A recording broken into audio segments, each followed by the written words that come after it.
On today's Monday Mailbag podcast, the San Diego Padres continue the good vibes, winning 2 out of 3 against the Boston Red Sox. Going to be recapping that series, including the starting pitching performances, the usually pretty volatile bullpen not doing too bad, the offense exploding, especially with Manny Machado and Jackson Merrill. Extension, maybe? Going to be answering also, because it's the Mailbag podcast, some of your questions.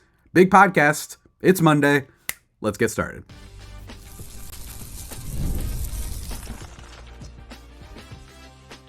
You are Locked On Padres, your daily San Diego Padres podcast. Part of the Locked On Podcast Network, your team every day. Greetings, ladies and gentlemen, and welcome to another edition of Locked On Padres podcast, which is part of the Locked On Podcast Network, your team every day for Monday, July 1st. Welcome to July, ladies and gentlemen. That's right. Time flies. Pretty crazy, right? As always, I'm your host with sometimes occasionally, but certainly not always the most, Javier Arraez. You can follow me on Twitter at Javipeno, the best handle in the game at JAVIIPENO. You can also check out my new podcast, Baseball versus the World, part of Just Baseball, a lovely website that I will be back to writing for soon. So you can check that out if you want all my other baseball related coverage. Today's episode, guys, is brought to you by Tax Network USA. Did you know that it's never too late to resolve your tax issues with the IRS? Don't wait. Reduce your tax debt and get help from a team of licensed professionals. Call 1-800-549-1000 or visit tnusa.com/locked on. And today, folks, I haven't been this locked in a while. I know you all feel the same. The Padres are playing great and consistently good baseball. They stand at an imposing 46-42. Okay, so maybe they're not necessarily the best team ever, but bottom line is this has been a team that's been back and forth all season, delivering disappointing performances after disappointing performances. And in the sense that every time you think that they're starting to show some signs, they regress. And this weekend was a good example of that. Now, they still have not earned my full trust. I still stand by what I said, which is that I do not want them to go big at the deadline. I've said this already, and I still stand by it. But they have been playing some real good ball lately, and I think that they deserve a lot of praise for that. And there's been tangible things that I think we could get excited about, obviously. It's not just that they've been lucking out lately. In this Red Sox series, you win 3 out of 4 against the Brewers. That's great, but what usually happens every time the Padres seem like they're going good? What has happened all year is that they then drop a sweep against a team that they should have beat. And in this case, it was a team that's a very good team in the Boston Red Sox, who are a little bit similar, actually, in the Padres, right? I talked about that with Gabby over on Friday. If you want to hear our preview again of the weekend series, go check that out. But they played great. They played great. We're going to actually start with the one game they lost the series, which is yesterday's game that they lose by a score of 4-1. I'm going to start there because today's mostly going to be good vibes. And frankly, today is the rare episode. This is going to be a first for longtime listeners. A rare episode where I'm not going to harp on the games too much, even though they were wins. Usually I don't harp too much on the games when it was like overwhelmingly in favor of the other team. These games were overwhelmingly in favor of the Padres, and they played really well. But first, let's start with Sunday's game, the one game they lost of the series. Offense goes quiet. They lose by a score of 4-1, and Matt Waldron has his first start in a while where he gave up more than 2 earned runs, 4 1/3, giving up 4 runs, only 3 earned, 1 walk, and 3 strikeouts. We did talk about this on Friday as well. Padres defense, I just mentioned, only 3 earned compared to the 4 that were given up. Padres defense has been very disappointing. I think that considering what you're getting out of Merrill, considering that Tatis was a platinum glove, considering that Ha-Seong is still elite, he's a gold glove, it's still impressive that they're still in the bottom tier of teams in Major League Baseball in terms of defense, which is pretty wild. It also shows you how wild it is that they had like good starting pitching last year, a pretty good it was whatever bullpen last year, and then you had electric defense and they still couldn't win games. This year their defense isn't any good and their starting pitching has been worse and their bullpen hasn't been as good, but they're winning more. So that just I'm just telling you guys, like, I cannot emphasize enough how unbelievably of a choke job last season was. But continuing on with this season, I don't think there's too much to report from this game. It's a little bit disappointing because the Red Sox, it was a unproven starter in Josh Winkowski, who goes 5 innings, giving up no runs. He does give up 4 hits, no walks, only 1 strikeout. I really do want to chalk this up to just, hey, the Padres offense has been on fire. for a while. For a while now. And I think that it's okay if they just have one game every now and then where they're not so good. It's currently on the season. They're second in batting average, fifth in on-base percentage, fifth in runs, seventh in home runs, and ninth in slugging percentage. So they're top 10 in all the categories that matter, the initial face value categories that matter for offense. They've been incredible, right? So it's okay. I'm not going to chalk. Why didn't they hit it was a bullpen day for the Red Sox. It's okay. They did okay. It happens sometimes. In this game, there's not really much to report, although Jackson Merrill continues to be on fire. He does go 3 for 4 in this game with a double. Ha-Seong also gets a double and an RBI in this one, so that was nice. The lone RBI of the day. Our new guy, Bryce Johnson, who's been filling in for Tatis, he gets a hit, which was nice.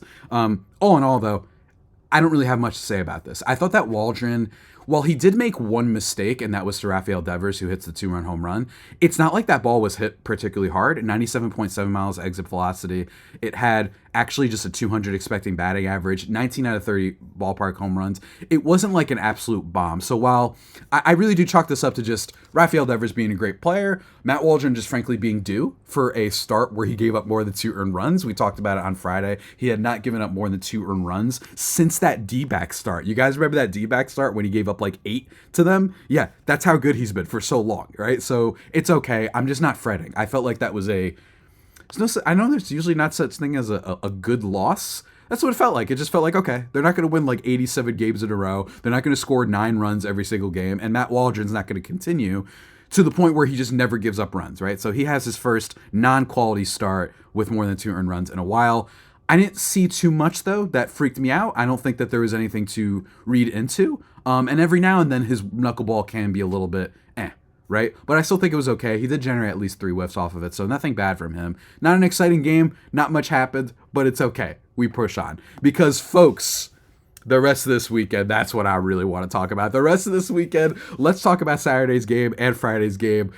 Just offensive palooza. That is why they're 5th in runs scored now in Major League Baseball. They were about like 7th or 8th, I think, before the weekend, but they just shot right up there. This Padres offense is awesome this year, and it's really amazing how good they've been, considering that, and this is even before he started heating up, considering that Manny Machado was just anemic for most of this year, and considering that Xander Bogaerts was the same way and he's hurt, considering the fact that Tatis didn't start heating up until June, really, I think is when he started to really heat up, and considering that you have a rookie in Merrill at center field, it's pretty amazing how good this offense has been, and it was an incredible game.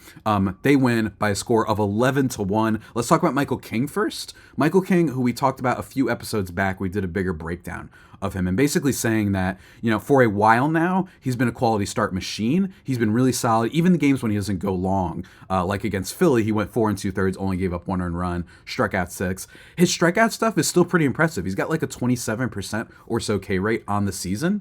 I've been impressed with him. I really have been. And I think what's happened, I really do, and I talked about this maybe a few weeks ago, so apologies if I don't have the numbers in front of me again, but one of the things that you've seen is his repertoire has gone up and down. He's been tinkering with things.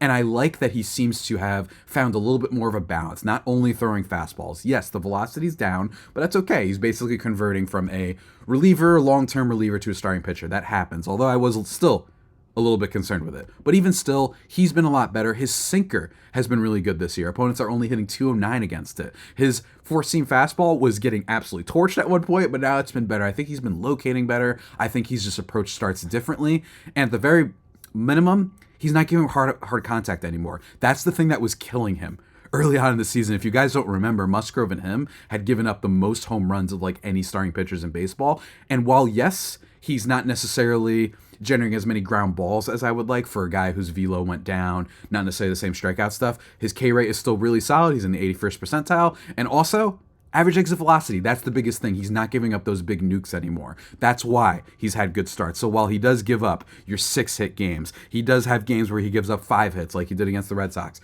They're not all that big of a deal. So he's been great. 94th percentile in average exit velocity. Great start for him. Great start. And it starts there. But then it gets into the offense, folks. Oh, man, I can't wait to talk about this. I can't wait to talk about Manny and Merrill more in depth, give a little bit of a breakdown on them, and just celebrate. It's good times, everybody. It's really good times for the Padres fan. But first, I want to talk to you guys about our friends over at the always magnificent, the always sublime, The always, what's a P word that is like a good thing? Perfect. Pizzazz, whatever. We're going to talk about, this is taking way too long. We're going to talk about our friends over at Prize Picks, guys. And here's the thing about Prize Picks is the #1 daily fantasy sports app with over 5 million active members. Prize Picks is the easiest and most exciting way to play daily fantasy sports. Unlike other apps on Prize Picks, it's just you against the numbers. You pick more or less on, Pick more or less on 2 to 6 player stat projections. So if you want for the next game, we don't have them for the Padres tonight, but if you want to get over on Jackson Merrill total bases, maybe you can go under on him, and then maybe you could pick over on Marcus Semien over total bases. Whatever you want, you can do all that. Strikeouts, home runs, all that sort of stuff. You could do it over at Prize Picks. Get in on the daily action, and they've got all these different bonuses too. They're always running promotions. For example, lowering your select player stat projections on Tuesdays, so when the Padres play again, to help your lineup hit, or you get your entry fees back if you have a losing lineup on Fridays. And there's plenty more promotions, and I imagine they'll have new promotions as things go along. We've got baseball heating up. NFL is it's creeping up. You've got WNBA going on. All sorts of really great stuff. Prize Picks is available in more than 30 states across the country, including California, Texas, and Georgia.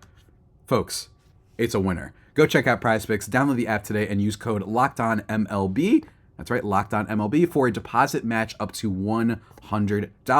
LOCKEDONMLB on Prize Picks after you download the app to get a deposit match up to $100. Pick more, pick less. It's that easy with Prize Picks. And folks, I want to talk about who we mentioned at the top of the podcast, because with this podcast, what do? We're covering you year long. We're giving you all the details. We're helping you out. That's what we do on Locked On Padres. All the rumors. When that trade comes in for Garrett Crochet, don't worry. We got you covered. But you know what's also along all season? It's unfortunate, but you got to do it. It is tax season, ladies and gentlemen. Just because tax season is over doesn't mean the IRS will stop coming after you if you have unfiled taxes. The IRS can garnish your wages, levy your bank accounts, and even seize your property. Don't let them target you. You don't want to be in the, what's that called? The sniper reticle, whatever that's called. You don't want to be in their eyesight. Everybody, let the licensed professionals over at Tax Network USA go to bat for you with over 14 years of experience and an A+ rating, which is not nothing, guys. Seriously. Just breaking the wall for a second. That's not nothing. That's impressive. By the Better Business Bureau, Tax Network USA has saved their clients over $1 billion in tax debt. So whether you owe taxes, you have complicated matters, your parlay, you need to know how to file for that. You need to know how to file for some freelance stuff. I know that happens for me sometimes. Call 1-800-549-1000 or visit tnusa.com/lockedon. Go check it out, folks. Go check it out. Tax Network, Prize Picks. We love you.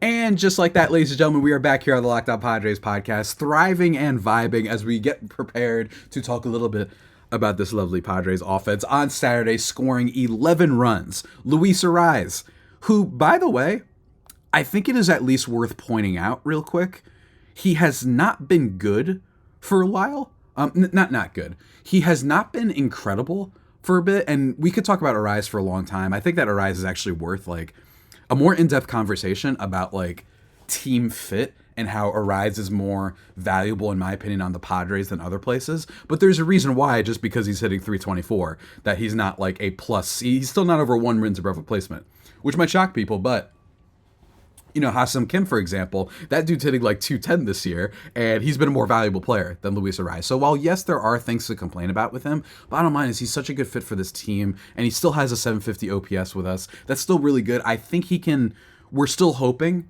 at least I'm hoping, that maybe he can get better to what he was last year, which was an 862 OPS. Maybe that was his peak. Maybe he's just a low 800s or like a high 700s OPS guy. But bottom line is, I think that for this team, he's been very good. 3 for 5 in this game with a double and a walk. Excellent start for him. Jurickson Profar, a little bit of a quiet weekend, actually.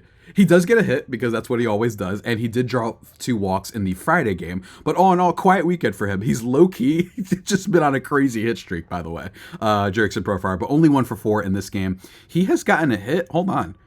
The last time he didn't get a hit, I believe, was the second game of the Mets series. So that was back on June 15th. So the Jurickson Profile are riding a little bit of a hit streak lately, but it's not about him. Jake Cronenworth, he's 1 for 5 in this one with an RBI. That's really cool. But really, it wasn't about him. It was about our guys, Jackson, Merrill, and Manny Machado, who we have to talk about. Machado in this game, 2 for 5 with 2 home runs, 5 RBIs on the night. Incredible stuff. He starts off in the top of the 3rd inning with a home run, allowing Luis Arraez to score, and then he does it later in the top of the 5th inning, allowing Jake Cronenworth and Jurickson Profile to score as well. So love to see that. Love to see something that isn't just solo shots. Machado's been a lot better lately, and I think it's worth talking about. Over his last 42 games, he's slashing 301, 349, 449 with a 126 WRC plus. Those aren't godly numbers, but they are the numbers that I kind of was hoping for Manny Machado this year. So while he isn't walking as much, that is still a concern. Lately, he has not been striking out as much, as evidenced by the batting average and whatnot. 126 WRC plus, in theory, with some better defense, by the way. He's actually minus 4 outs above average this year. Again, Machado still had a bad season, let's be very clear. But better late than never, at least he's turning it around. And when we're just trying to turn it around when the team is playing better, I don't care about the WAR totals. You know what I mean? Instead, we got to get excited about the fact that he's back and may have just a great second half season. That's totally cool. There have been players that have been stars that have redeemed themselves and helped their team win titles, and they figured it out at the right time. So hopefully Machado is figuring out at the right time. In terms of deeper into the numbers, there's not too much. He has seen a steady incline since about May 25th, right? Which is why I use the larger sample size of 42 games. He's been swinging at more pitches outside the zone, which is usually not all that great, but he's been making more contact with them, which I think this is the biggest thing. It's been a horrid season, so I do need a little bit more data, but him swinging more and making more contact outside the zone, I think is really important for him because of that shoulder injury. Maybe that has impacted his ability to hit pitches outside the zone. We've seen so many bad pitches that he's swung at and not even make contact this year. That's been a big thing for him. And also, by the way, ground ball rate has been significantly down for a while now too. I think that Machado, and we actually did get a comment about this that we'll talk about in the mailbag, I really do think that the injury was hurting him a lot more than people realize. Now, again, one of the reasons I've criticized him is because he was also not very good last year. And last year, unless he was dealing with that shoulder thing for the entire season, he was also not very good last year either, before we even knew about the injury, which is why we were a little bit more frustrated with him. Unlike a Joe Musgrove, who has been bad since he got hurt, right? He was still good last year when he pitched.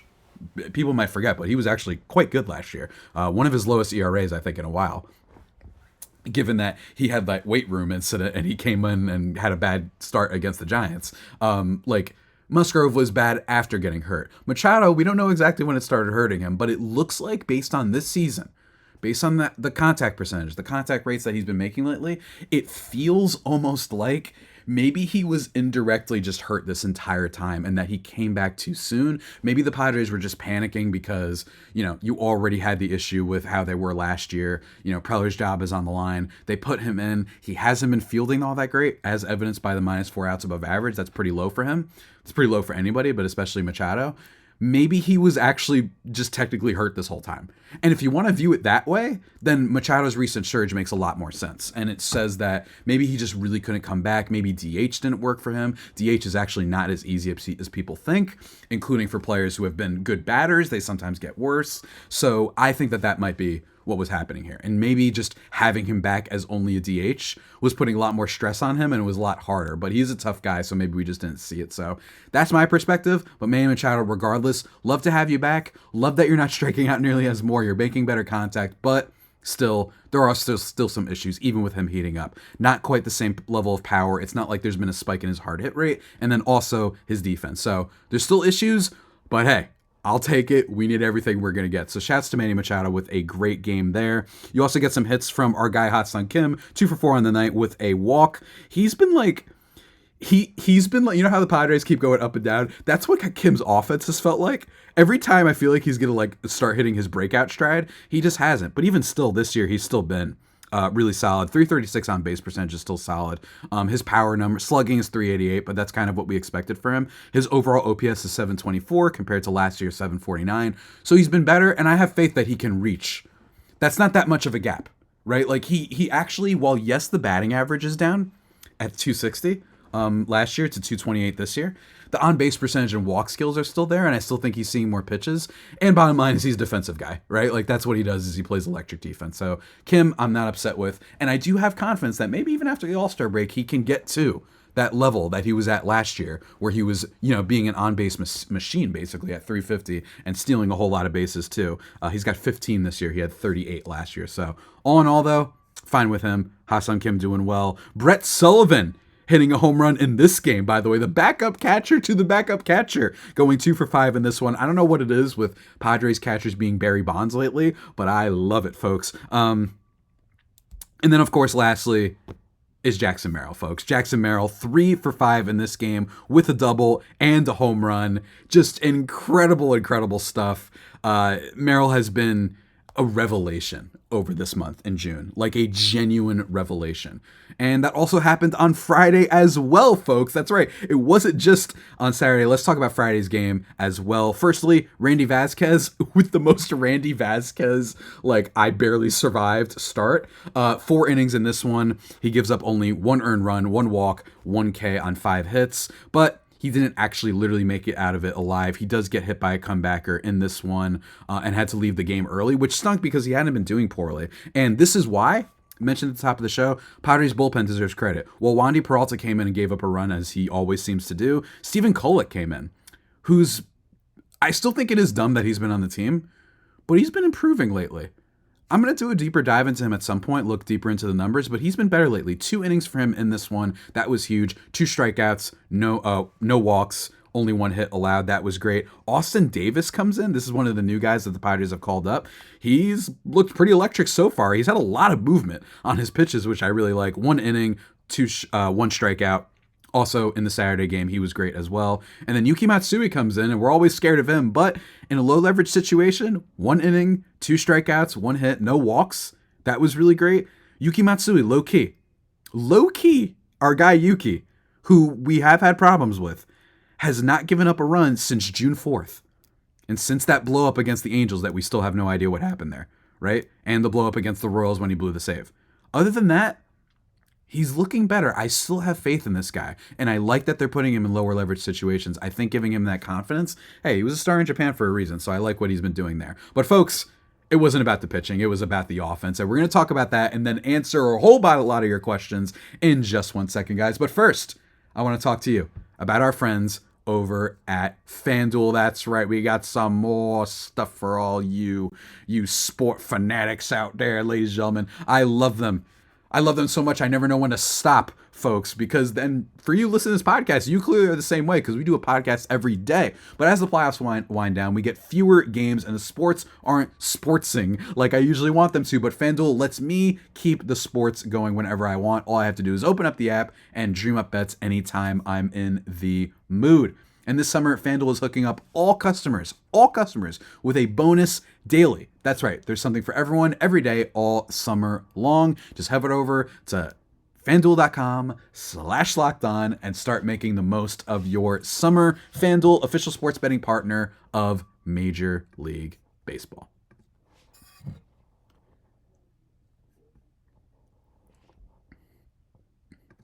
And just like that, everybody, we are back here on the Locked On Padres podcast, continuing to thrive, continuing to vibe in these waning moments. Let's talk about the offense in Friday's game. 9-2 final score. Luis Arraez, 2 for 5 in this game. Love to see that.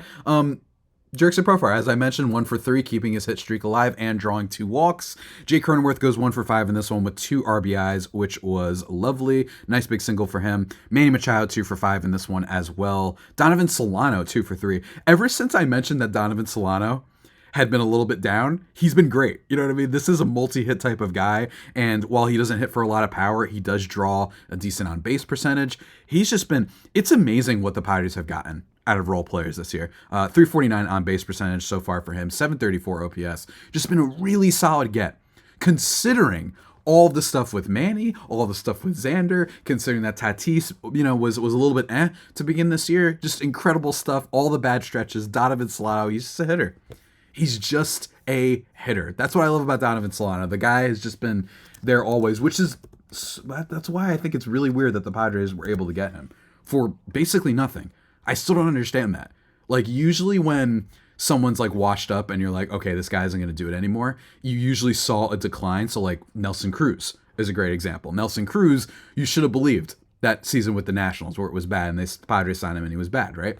But Donovan Solano hasn't had lower than a 100 WRC plus since 2016, and he just figured it out with the Giants. This last year, 116 with the Minnesota Twins. This year, 118 with the Padres, WRC plus wise. The guy just freaking hits. Not quite as good last year in the on-base department, but even still, he's just been really good. Shouts to Donovan Solano. Just a solid hitter for this team. And hopefully, if Xander Bogaerts comes back and gives us the star potential power that they need, then that'll only be the cherry on top having Solano on this team. Also in this game, by the way, he had 2 RBIs, Donovan Solano. Kim gets 1 hit. Kyle Higashioka continuing to be a menace. Another home run for him. 1 for 3, 2 RBIs and a home run. I don't know what's going on with this guy. We're going to be talking about him more in the mailbag, but he's just been absolutely crazy lately, and it's awesome to watch. And then lastly, Jackson Merrill hitting a deep home run to center field. I believe his parents were there too. Grew up, watching the Red Sox and all that stuff. 3-run home run in this one, 1 for 5. Jackson Merrill has been amazing. His National League ranks, folks, let me tell you, this guy's been amazing. 320, 346, 650 slash line, a 183 WRC plus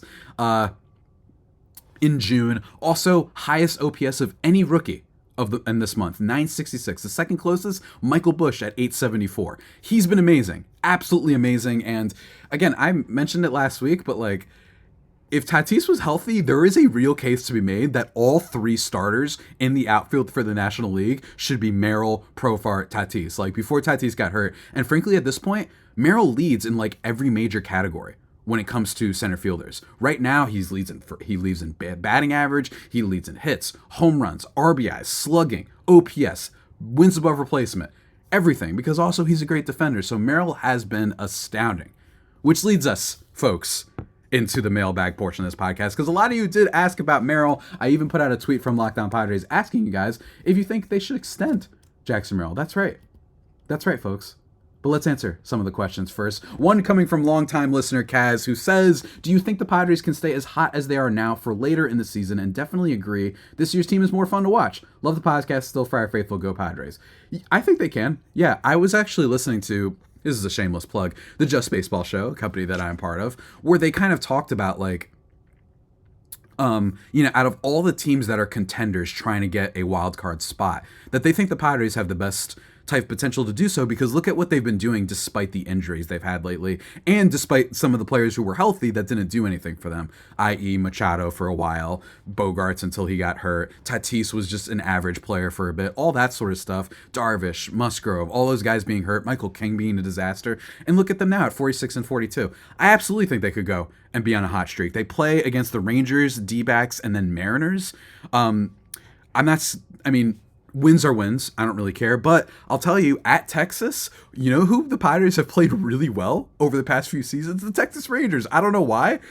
Ever since that 3-0 Tatis Grand Slam, they just own the Rangers. So really excited for that. Apologies for the burp. I absolutely think that they can keep it up. But I wouldn't count on it, which is, again, leads back to my point about how I don't want to invest heavily at the trade deadline and blow it up. Are they going to do that? I do think so. I smell the Jeff Passan, the Padres have acquired Luis Robert and Garrett Crochet. I don't know why. Oh, well, they don't need Luis Robert. Guys, Preller doesn't care. You know what I mean? So before anyone leaves comments about Luis Robert, like being a center fielder and we don't need that, I know. Guys, I know. I'm saying that he doesn't care. And one way or another, he's bringing guys in, and we'll figure it out later. So I think that overall, I just wouldn't heavily invest in this team, but they absolutely could. And when I was complaining about this team, I also said, look, there's still a team that can make the playoffs, even when things look bad, because the National League has been bad. So absolutely think that they could go on a little bit of a run. Raman Murdy, another longtime listener of the podcast, first of all, he said the Campuzano Hive is going to become the Higgy Hive. Yeah. And then he said, and now after the Brett Sullivan's home run, and now we have Sully's Soldiers. So yeah, guys, the Campuzano Hive, look, I think that he should, we still love him in a lot of ways. The Hive is still, out there, but has not been good for a while, and I do think that the timeshare is going to be a question. He says, though, question for Monday's show, what do the Padres do when Xander returns, and where should he play? Could put him at shortstop, but then Kim has nowhere to play. I'd love to hear your thoughts. I think that they put him back at second base, and I think Jay Cronenworth goes to first, and then I think Xander Bogaerts plays second, and then Kim is at shortstop. I think it's basically the same thing as the beginning of the year, and then they swap between Arraez and Solano at third base and DH. I think that's kind of what they do. Because unless, again, like I said, they do the Luis Robert acquisition, which I'm throwing out there as a joke, but I genuinely don't think it would be beyond Preller to do something like that, even if they shouldn't. I think that overall, that's kind of what I expect. I am going to be more curious about like where he fits in the lineup exactly. That I think is more of a question. But hey, Bogaerts is getting paid a lot for a reason. And by the way, before he got hurt, he was actually hitting better, and he had hard hit rate was going up. He changed his batting stance a tiny bit. His batting knob was better, and it might be better for his wrist. So, there's some hope that he can be better, but I will say I don't think that he's going to be this guy that comes back and is immediately amazing, because he hasn't been amazing this season. So I'm hopeful for it, but all in all, the upside is there. And also, by the way, has been playing pretty good defense at second base. He hasn't been too bad when he's played there this year. So that's a big plus. And Lord knows that Luis Arraez is not a very good defender. And you got to have Jay Cronenworth at first, because he's kind of like the only one that makes sense there, because Arraez is also bad at first base. So not great there, but that's kind of what I expect. What do you guys think? Let me know. Moving on, though. Another question coming from, let's see here. Well, not a question, but more just a comment. Do the Sox still hate Manny for being on the Orioles? I think what you meant is from his time on the Orioles. I know Red Sox fans still hate him. I've always been of the opinion that slide on Pedroia was just really unfortunate. And I look at it and I'm like, yeah, he was trying to stop the throw. He got there, like the throw got there right when Manny got there, basically. And he kept sliding. And I was like, okay, yeah, it wasn't great, but I don't know. Look, Machado has had a lot of bad incidents on the field, especially prior to being with the Padres. I just don't see the Red Sox one being even close to like when he stepped on, who was it, Pedro Alvarez? Like he stepped on his foot at first base. Like that wasn't great. Like the A's dust up with Josh Donaldson. Like I feel like he's had a lot more moments than that. But that's just my unpopular opinion. Sorry, Red Sox fans, but I just don't think that was some malicious act that he did to Pedroia, who was like 37 and barely staying alive at that point. So it's like, it also might be that he was just really old and had a lot of injuries. But anyway, moving on. Every year, this one coming from at Jim Bob Hurley in AK. By the way, that previous comment coming from at John Hammond 9962. This next one coming from a UK man, apparently, or an AK man. Every year the Padres go through a month or month and a half where they just completely bomb and push themselves out of the running. I keep thinking, what if this is the worst they did and they start to tear it up in the second half? Basically similar to what Kaz asked, I could absolutely see it. One thing fundamentally that you have to remember is just a general rule of sport. There will always, and especially in baseball, there is always going to be a team that picks it up in the second half. Always. A few years ago, it was the Mariners. Last year, it was the Diamondbacks. I think that the Padres could absolutely be one of those teams. Absolutely. Because when you look at the National League, I don't really see a lot of teams that are screaming, hey, wait, that team might turn it around. Do we trust the Cubs? No. Maybe it's the Cardinals. The Cardinals could be a team because in 2021, they were the team that went on that crazy win streak, if you guys remember. So I think the Cardinals can certainly be the second half team that really rises. But they're also already in a wild card spot, so that's okay. The Mets, I'm not fully buying the Mets, guys. I'm not. You know why? Because the Mets, despite this huge win streak from them, despite the grimace memes and all that, they're 40-41. Like they were so behind the 8 ball. They still don't have any starting pitching that I trust. I think the bullpen can get better. I don't trust the starting pitching. I do trust the offense. I think the offense is great, but I don't know how that team's going to go. And also at 40-41, I wouldn't be surprised if they trade Pete Alonso at the deadline. So I'm not buying that. That leaves the D-backs. I think it's between D-backs and Diamondbacks for the teams that look like they could blow up, as well as the San Francisco Giants, because the Giants get a lot of reinforcements back. Yes, they lost Jung Ho Lee for the year, but they get guys like Robbie Ray back. They'll get guys like Lamont Wade back, potentially. I think that team has been really beat up with injuries. Maybe Snell gets better for them down the line. Padres fans are really familiar with that. But all in all, the Padres could absolutely be that second half breakout team. So we'll see. Moving on, though. At Celias Robert Shaw 812 says, Campy should still probably be the starter, but Higgy definitely is earning his time. Machado definitely should have been kept out longer. He won't ever say it, but I think it's obvious he wasn't ready. Trade deadline probably needs to be relief pitching, maybe a starting pitcher. I'm not high on them going nuts at the deadline. Me either, man. So I kind of agree with everything you're saying. Shouts to you, sir. Very much appreciate that. Never some at Bo Murray says, never bet against Padres catchers who used to play for the Yankees. Yeah, I get that. It's a tried and true tradition. It's true. You know, Higashioka, hey, if you brought out Austin Romine from wherever he is right now, I bet you he would hit like 6 home runs for the Padres. So whatever. At Elliot_Evans says, I started watching baseball about 2 months before the Padres trade for Juan Soto in 2022 and fell in love with the Padres when I went to a St. Louis Cardinals game and made them my team, and Profar has been my favorite player since then, and seeing this season happen for him has been amazing. These last 2 games fired me up so much I can't even explain it. All people want to do is talk about records and the standings, but you can't tell me this isn't the most electric team in baseball when they're clicking.